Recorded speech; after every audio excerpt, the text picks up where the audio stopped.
Welcome to Better Sex, where you get the information and inspiration to create and enjoy your best possible sex life.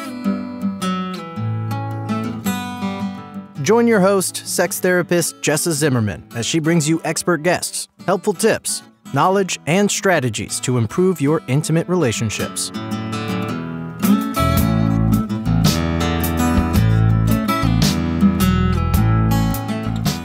And now, your host, Jessa Zimmerman.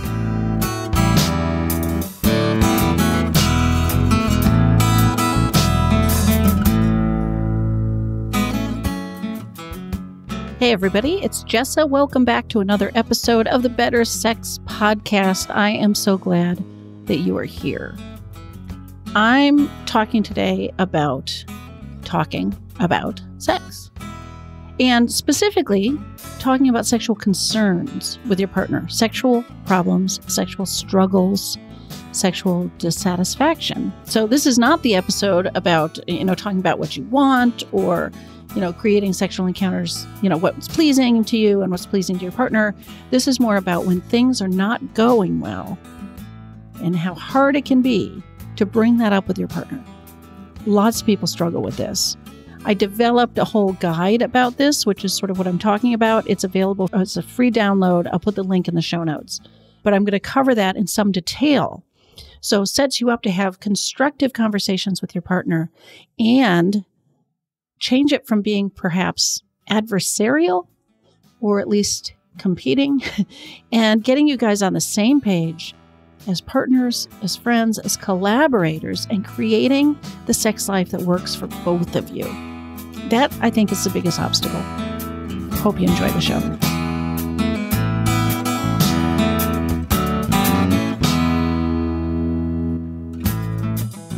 So today I'm talking about sex. And the reason I wanted to cover this topic is because so many couples not only struggle in their sex life, they have challenges, fears, difficulties that they encounter, but it's almost like bringing up the topic to their partner to address it is the biggest obstacle. I mean, I would say that one of the first things that happens in therapy when I work with a couple is we create this container where it's okay to talk about it. And it's amazing how easy it can be to address the problem sometimes once you have opened the conversation, once you've gotten over that fear of talking about your struggles and what that might mean and how your partner's going to receive it. Once you're aligned and you're going to tackle this as allies, as partners, improving your sex life is not actually that hard. There are ways to handle the challenges and there's ways to overcome the obstacles or to at least to adapt to them. And there are ways to be creative and think outside the box and work together. And, it's not that difficult. I feel like introducing the conversation and tackling that is the biggest step. And I can understand that a lot of you may, be fearful of introducing this topic, of bringing it up and opening Pandora's box in a way. So today's episode is to help you do that. So there's sort of three different stages, I would say, for having this conversation. And I want to start with preparing for it, because this is not the kind of conversation that you just sort of want to waltz in without any thought. I guess it depends on the severity of your concerns and the state of your relationship. But in general, it's going to help you to be prepared in advance for the conversation. So a few different things you can do if you want to talk to your partner about sex.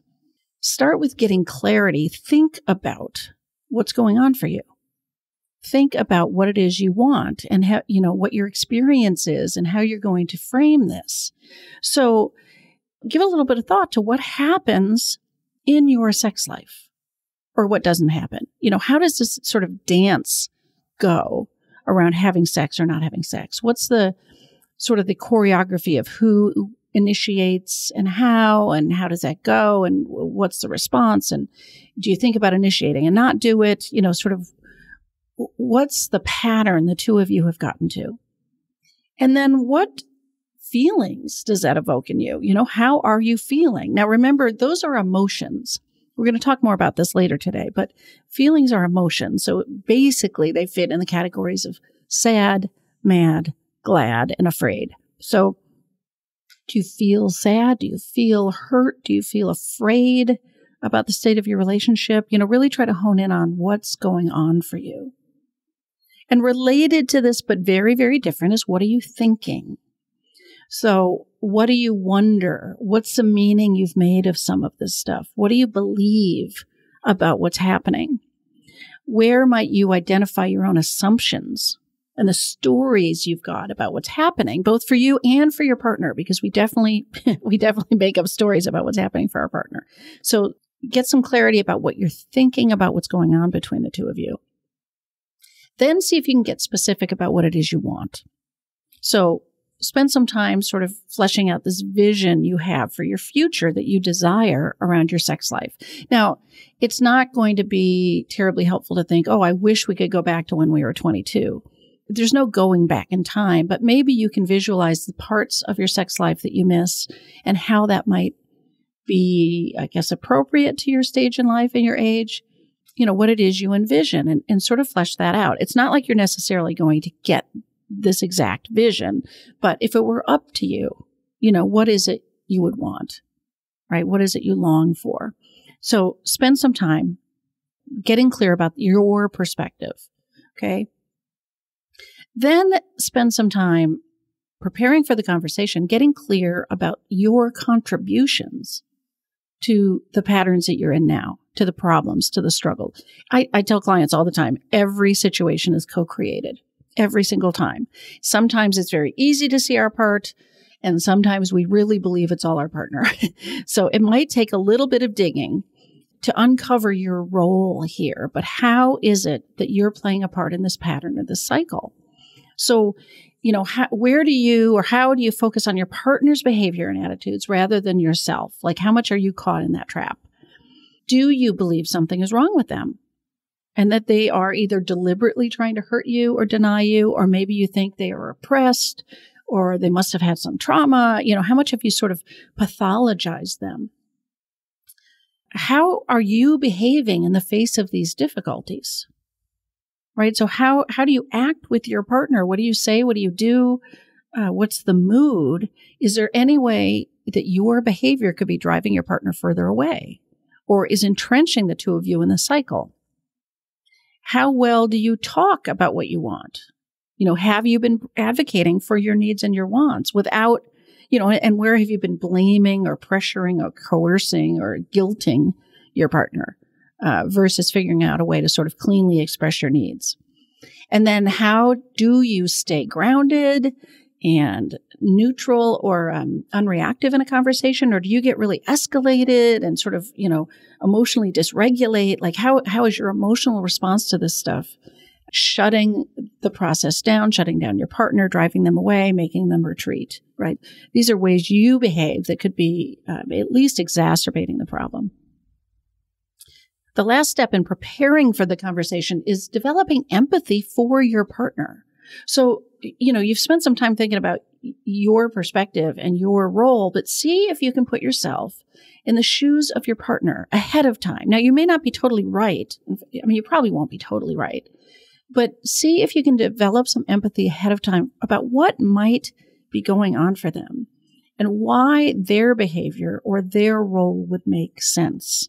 You're trying to create some space right off the bat for both curiosity and empathy and understanding that neither one of you on both sides of this equation are having fun, right? It's no fun to be struggling with sex.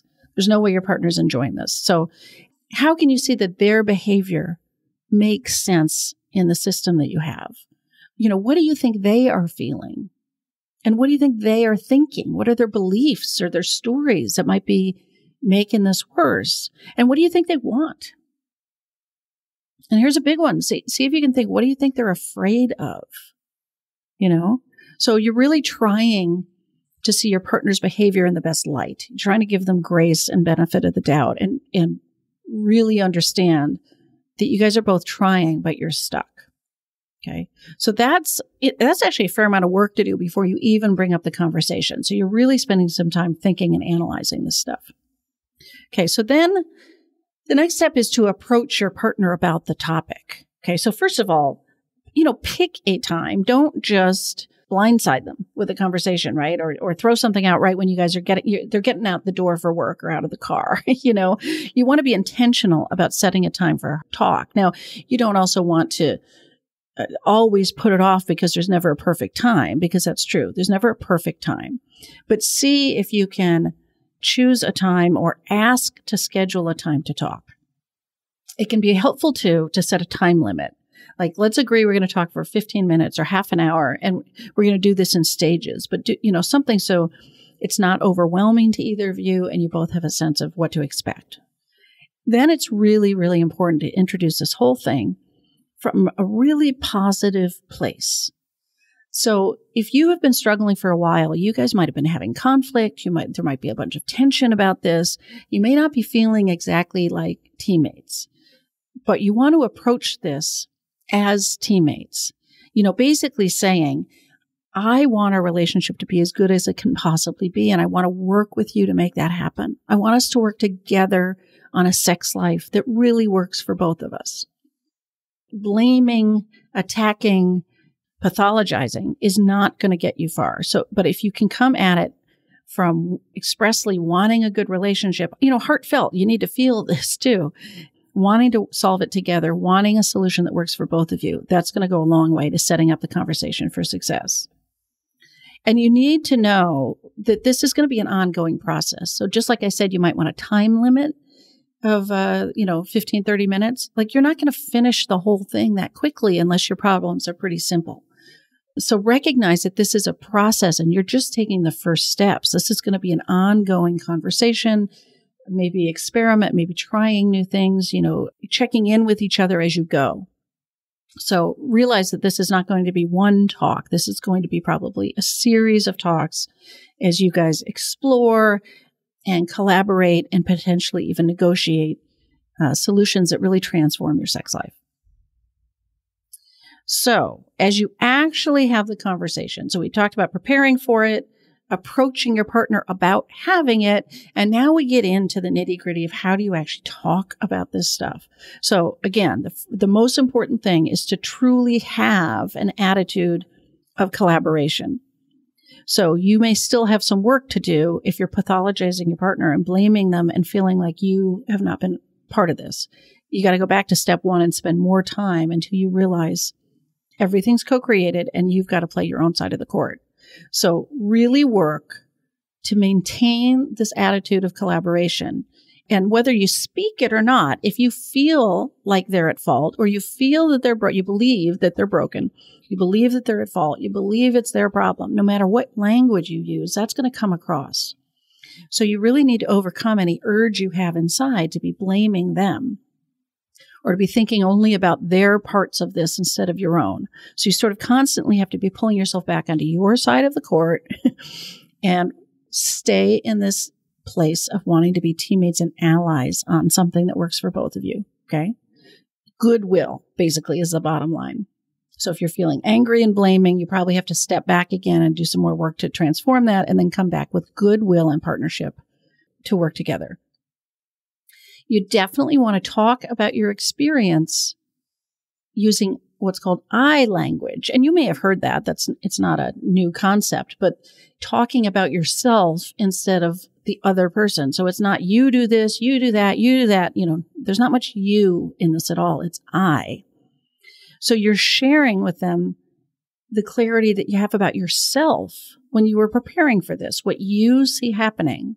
What I see happening in our sex life, what I feel about it, what I think about it, what I want, what I picture, all of it's about me. It's not about you. So I'm just sharing my experience, my perspective, which is totally valid. And so is yours. So we don't need to feel like we're competing or one of us has the true perspective and one doesn't. We just sort of stay with this I language, describing our own experience, our reaction to it without making it about the other person. Don't label or judge them. You've got to let go of this idea that you are necessarily right about what you think. Okay? You've got to recognize that you're making meaning out of things. You've got thoughts and beliefs that may or may not be accurate. Your feelings are certainly valid. We have those, right? You're trying to explore what's going on and your experience of it, knowing that your partner has an equally valid experience of what's been happening.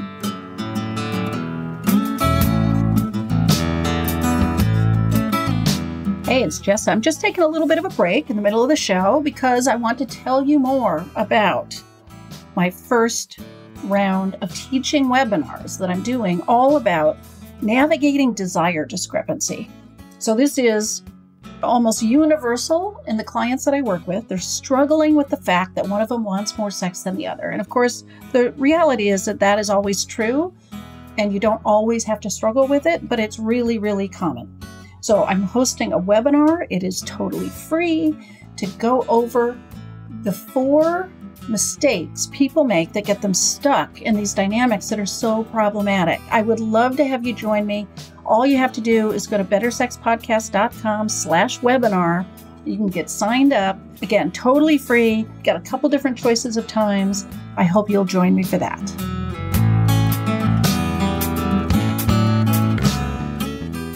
I know I told you in the prepare stage that you're going to want to try to empathize with your partner in advance, but what you don't want to do is tell them how they're feeling and what they're thinking.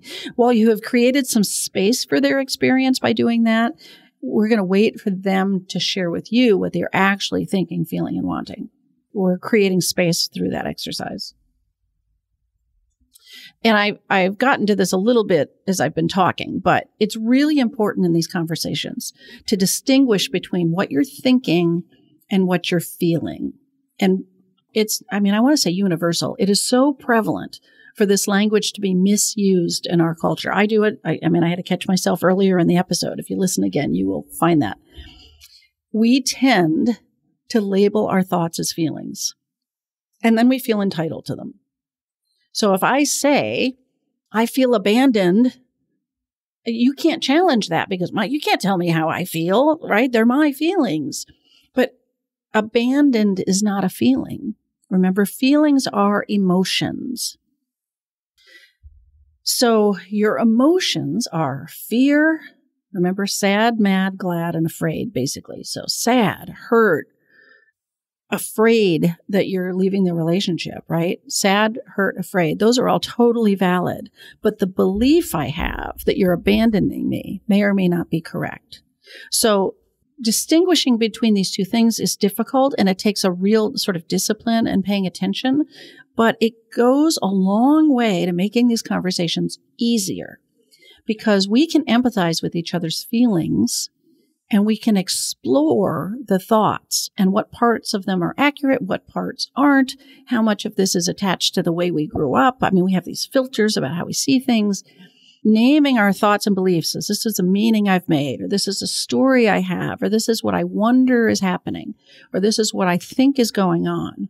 All of a sudden, we're sort of holding it outside of ourselves, and we can examine that. We can evaluate it. That settles this conversation down. Okay. So another example is, I feel like you don't want to have sex with me and that I'm not important enough for you to make any effort. But again, that's not feeling. I feel like, not a feeling. Okay. You feel sad. You feel afraid. You might feel resentful, but you think your partner doesn't desire you and you think they don't value enough to work on your sex life.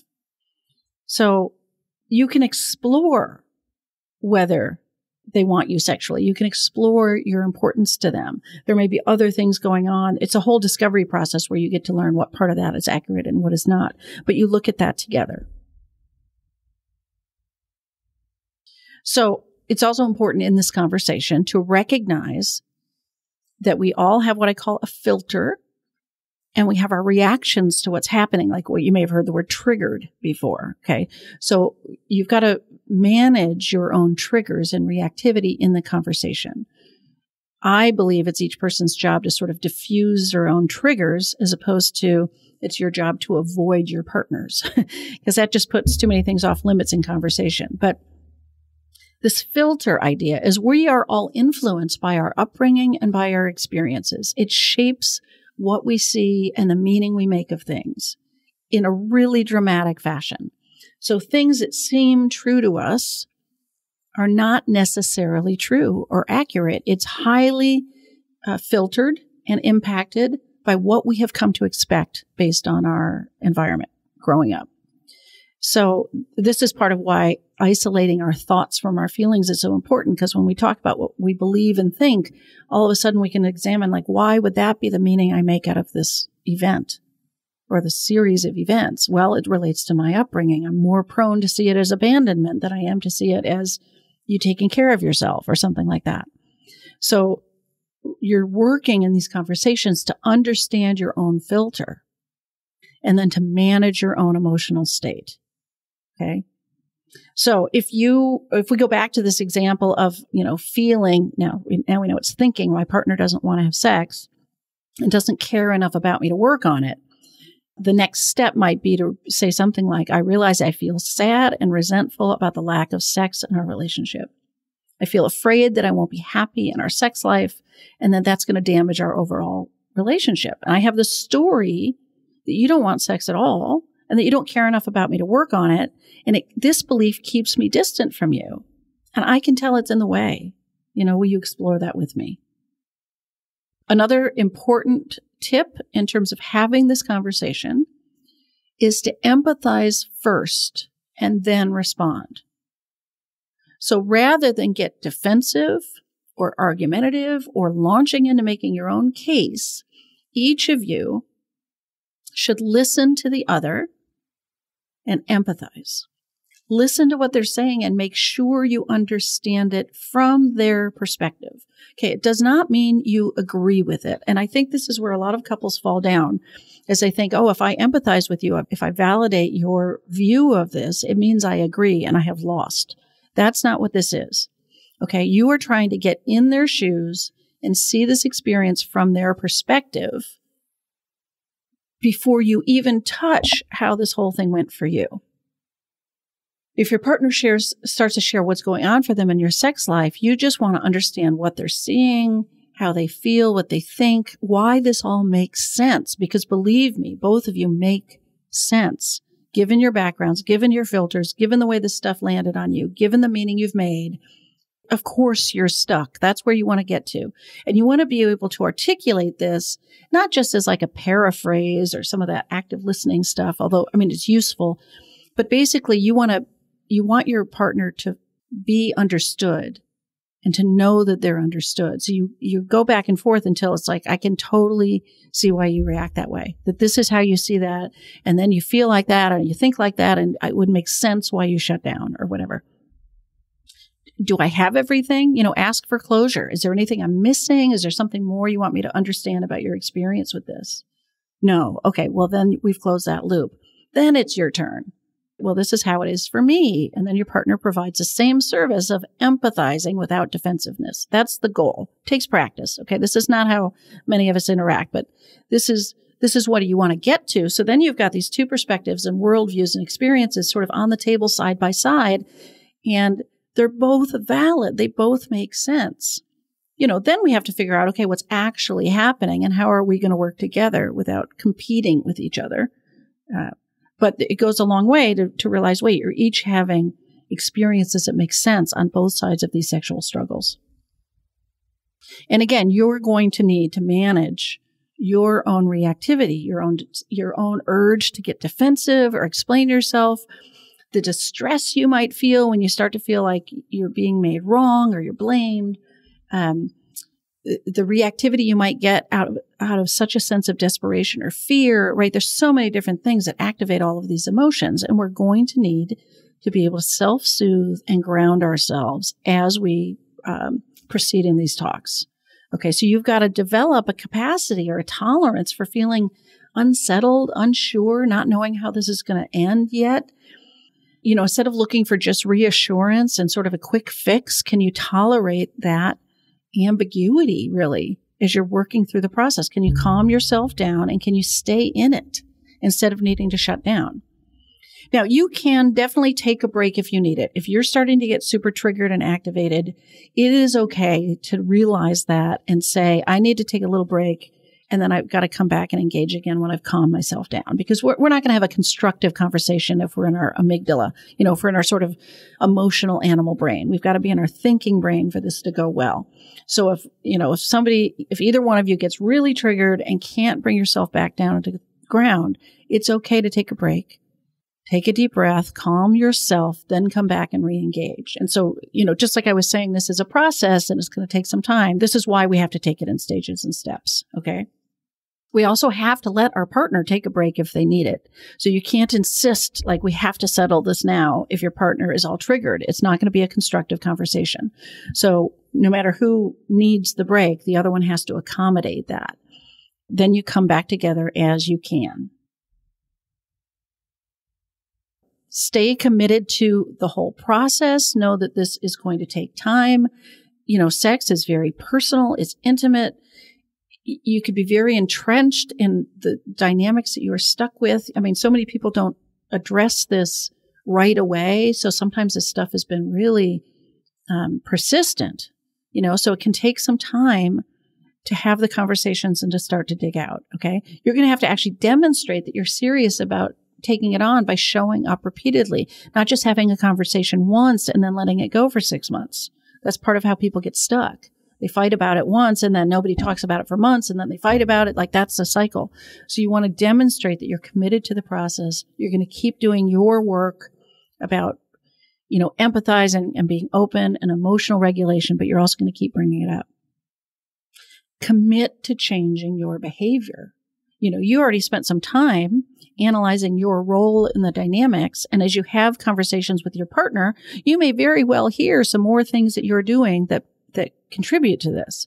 So take those seriously, decide what you're willing to change, and then be good about doing that. Okay.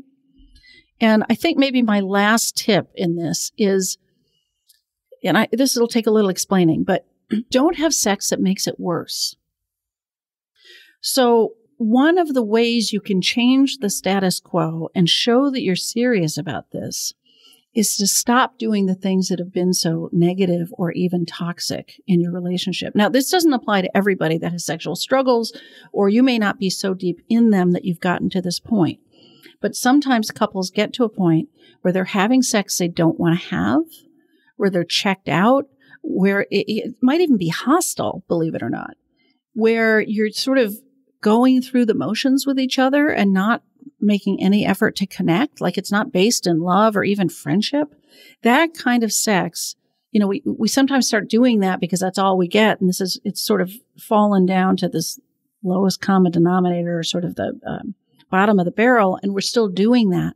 We cause more harm to ourselves and to our relationship by having that sex than by having none.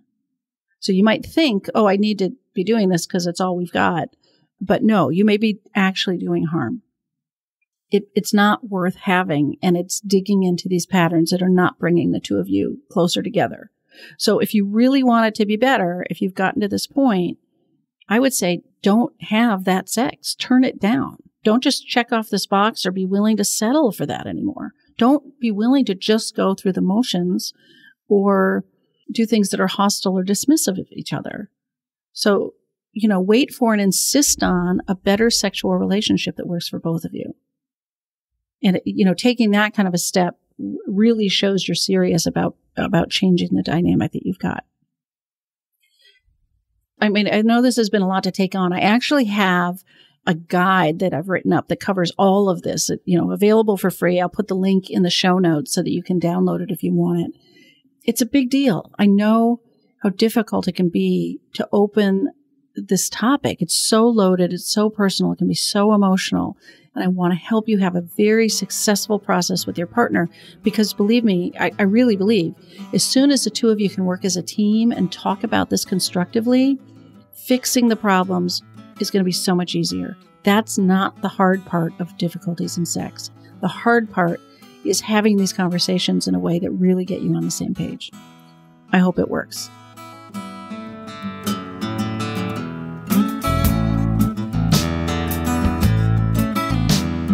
You've been listening to Better Sex. Please visit our website, bettersexpodcast.com, for show notes and additional episodes.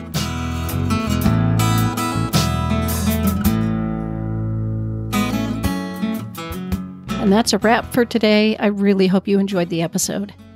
If you are enjoying the podcast, if some of this material resonates with you and you would like to make a difference and make sure that this keeps coming out in the world once a week, ongoing, There are a couple things you could do to show your appreciation.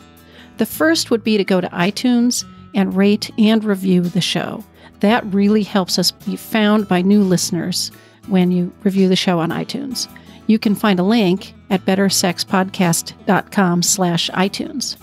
The other thing I want to invite you to consider is becoming a Patreon. For a small monthly pledge, you get some benefits. So for $2 a month, you get advance access to every single episode. For $5 a month, you get a chapter of my upcoming new book. And for $10 a month, I host quarterly get-to-know-you and question-and-answer chats over the web, and you get invited to that. I would love to have your membership in that, become part of the Better Sex family.